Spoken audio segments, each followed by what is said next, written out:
My name is Amanda Stewart, and I'm 35 years old. My husband, Joseph, is also 35. We've been married for 7 years now, and it's been 4 years since we started to want a baby. When we first got married, we agreed to have fun with each other first and then think about having children afterwards. What we didn't expect, after all that time, is that it'd be impossible for us to have a kid at all. I went to a clinic last year where I found out that there was something that had made me infertile. We tried to get some medical help, but nothing has worked at all. None of the medical help did anything but cost us money, making the relationship between Joseph and me rocky. My in-laws aren't helping the situation either. Anytime we go visit, they tell us how much they want to see their grandchild. I have nothing against them, as they're just excited about having a grandchild, but it adds so much weight to my shoulders knowing that because of my body, I can't grant them their wish. Hey Joseph. What? Would it be okay if we lessen the number of times we visit your parents? Or you can go alone and I'll just stay home. No way that's happening. We always go together, so for you to stop going, it will look like our marriage isn't doing well. It's just that every time we visit them, it hurts when they ask us about grandchildren. They just want to be with their grandchild as they retire. Stop being so heartless and try thinking about their feelings for once. Joseph buys some kind of gift and states that he wants to give this to his parents, so we should go visit them for the weekend. This typically occurs once every 2 weeks. Sometimes we go every weekend. From anybody who doesn't know any better, it seems he cares deeply for his parents. But to me, who does know better, it's because he wants to hang out with his childhood friends. So he leaves me alone with his parents and goes out drinking, which leaves me with questions regarding grandchildren. I'd rather he just leave me alone at our home if he wants to go drinking with his friends. And he calls me the heartless one. I often imagine how much better I'd feel if I could just tell him that I don't want to go to his parents' place because of the stress it brings on me. I got a phone call from a close friend of mine one day. I was so excited. I answered the call with enthusiasm, only for her to respond in a serious tone. "I need to talk to you about something," she said to me. When I inquired her about what was wrong, she only responded with, "I don't want to tell you on the phone." So, we made plans to meet up soon after.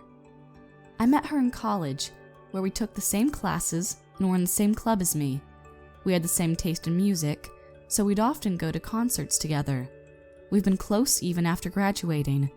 She's one of Joseph's friends, and it was thanks to her that I met him. A few days later, we met at the cafe that we used to hang out at when we were students. "Hey Cher, long time no see, Amanda." "It's been a while. When was the last time we met in person? Anyways, what are you gonna order?" I asked, handing me the menu. She orders an iced coffee, while I order an iced tea. We've been getting the same thing since college, and thinking it made me laugh a bit. When I mentioned it to Cher, she laughed along with me. "You put a lot of sugar in your tea, right?" "I don't put in that much," I defended, laughing even more. It felt like we were back in college. They say that even if you haven't seen each other in a while, best friends can still talk to each other like they met the day before. And it's true. Cher is my best friend.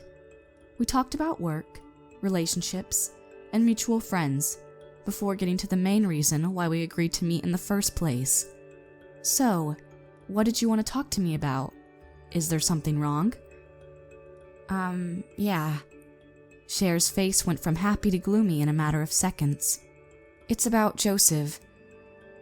"What's wrong?" I debated on telling you about this for a while now, and you'd probably not believe me when I say this, but nothing could have prepared me for what she was about to say. "Joseph has been coming on to me rather strongly recently." "Wait, what are you talking about?" "You know how he goes out drinking with his friends a lot?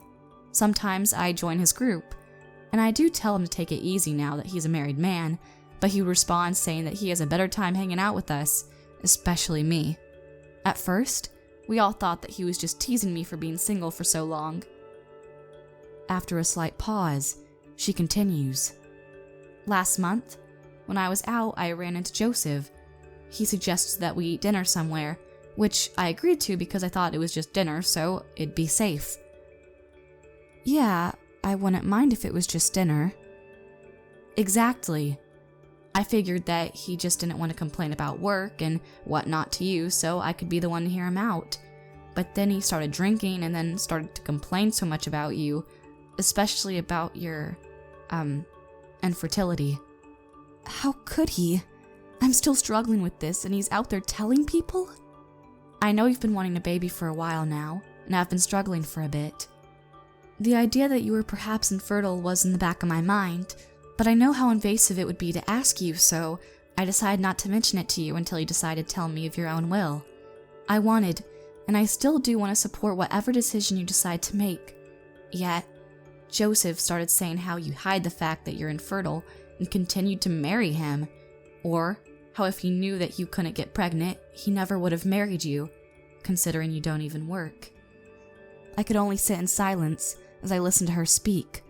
He pissed me off so much, but I decided to keep silent and go back home. He texted me later that night that he loved me instead and asked when we could meet next. He scared me a bit, so I blocked him, but he knows where I work and where I live. I was scared that something would happen to you, so I decided to talk to you about it after some thinking. Oh, well, Cher looked so distraught, but still bravely told me what happened while looking me in the eyes. I could easily tell that she wasn't lying about what had happened. It suddenly hit me that, because of my infertility, my husband went crazy and caused trouble for my best friend. Cher pulled herself together and continued talking.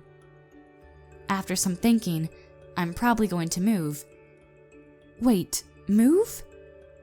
Coincidentally enough, my job is offering me a position closer to the office in the city. Really? That's great news. You've been wanting to work there for ages. Yeah, the timing is perfect, so I figured I'd apply for the position and I got it. She looks so happy. I'm so proud of her for getting to finally achieve her dreams. Since me and Joseph are from the same neighborhood, I figured I should tell them about what happened. My parents of course know this, so if anything happens between you guys, they could help in my place. Also, I want to make it clear to everyone that I have no romantic feelings towards Joseph. You don't have to go through all that for me. There's no way I shouldn't. Your feelings are very important to me. I don't want to leave any stone unturned as I move in the city. Thanks for thinking that much about me. Afterward, we went to her parents' house and talked about my husband. She demanded that her parents no longer involve themselves with Joseph. Her parents took my side immediately and offered to help out in any way they could if something happened. Eventually, it was getting closer to the date for Cher to move away. She decided to get a new number as well and made sure that Joseph wouldn't find out about it. If I'm honest, any feelings I had for my husband have disappeared, not protecting me from the onslaught of questions about grandchildren, leaving me alone with the people who ask said questions, going around telling people about how I'm infertile, and completely seeing me as worthless due to it. Since we have no children to look after, I started to see no reason why we should continue to be together. Unfortunately for me, I can't request a divorce right now, or else this might cause some trouble for Cher as well. I'll wait until she moved to the city and is settled before filing for divorce. I'm not sure if it's because he can't get into contact with Cher, but Joseph has been acting a bit irritable and keeps checking his phone a lot. He started to take some annoyance out on me. Here's this month's bill from the clinic. This is way too much. For someone who can't even give me a single child, you sure do cost a lot. What's that supposed to mean? It's your fault that we can't have a baby. As somebody who only makes $400 a month, you have no right to complain to me. You were the one who told me not to work outside when we first got married. Shut up. I said that with full intentions of having a child. You're just a fraud. Get out of here. With that, he handed me the divorce papers. He had already signed his part of the papers. It sucked, but I can't deny that it is indeed my fault that we couldn't have a baby. Cher seems to have settled in the city, so I could safely leave our home without any potential issues occurring. We met up a couple of times afterward to discuss the details of our divorce, and now we have officially split. Joseph strongly pushed for him not to have to pay a single penny. He claimed that after paying the bills for my treatment, I shouldn't demand anything. If anything, according to him, I should be paying him back. Making only $400 a month and not getting any money was a bit rough. I make accessories from home and sell them at local market areas for a job. I didn't doubt my skills, but the sales weren't high enough due to location and lack of promotion. I couldn't go back to live with my parents since my older sister and her husband currently live there.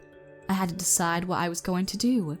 I decided to tell Cher that I and Joseph have officially gotten divorced. I know it wasn't easy for you, but I'm still going to congratulate you on this. Thanks. Not weighing being asked about grandchildren from in-laws is so relieving. I see. What are you going to do for work? I don't think it would go well for me to apply for an office job, but my accessories aren't able to keep me stable. How about posting your creations on social media? I have an account, but I haven't touched it since I made one. Social media is the way to go. It'll reach people from all over the world. Around the world is an exaggeration, I think. It's not. Just try it out. I was pretty skeptical about it, but I listened to Cher's advice and started posting the accessories that I made on social media. A super famous influencer shared my account with her friends, and thanks to that, my business went up. It got to the point where I had to make an online store to allow others from afar to buy my accessories. From then on, my business was keeping me so busy, I couldn't even dwell on my recent divorce. After putting my all into my job, I managed to get to a point where my stuff was being stocked into high-brand parts of stores. In just half a year, my monthly salary went over $40,000, and I was able to move to the city and live in a nice apartment that I've always had my eyes on. Being able to live in a place like this had never even crossed my mind when I was married. As I started out into the night view of the city, I thought how strangely life had worked. After half a year of moving to the city, my ex-husband called me. Hello? Amanda. Hey, it's been a while. How are you doing? I'm doing fine. That's great. I'm doing great as well. Well, that's nice. If that's all, then I'm gonna hang up now. That's cold. Are you still mad over the fact that I didn't give you any money when we got divorced? Are you doing okay out there? I'm doing perfectly fine.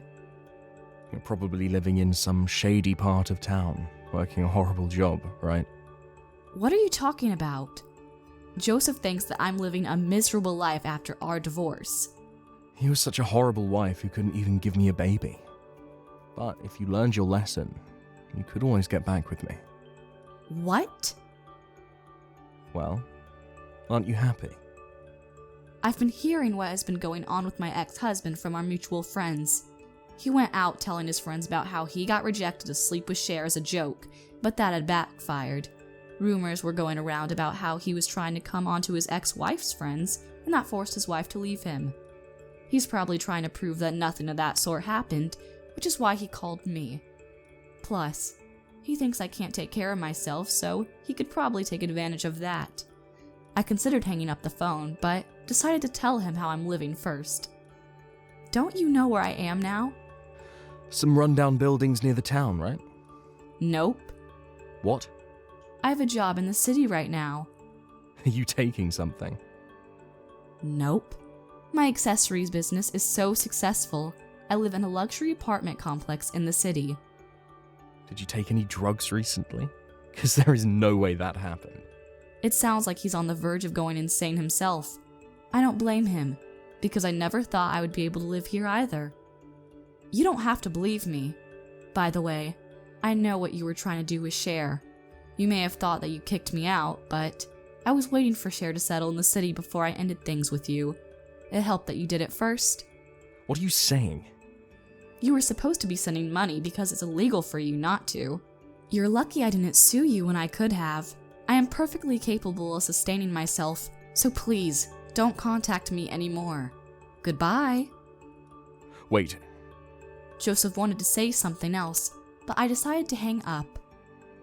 I don't know exactly what Joseph has been up to besides what our mutual friends tell me, but from what I've heard, he is pretty unhappy with the fact that the woman that he kicked out of his life is way more successful than he is. He's been taking it out on the others around him. Eventually, A person who has been working less than he had outranked him.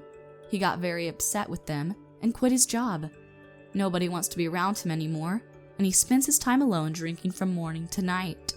As for me, my business has only gone up, and I'm preparing to start up my second company. The first one is more of a high brand kind of aesthetic, but this one is going to be a more affordable style.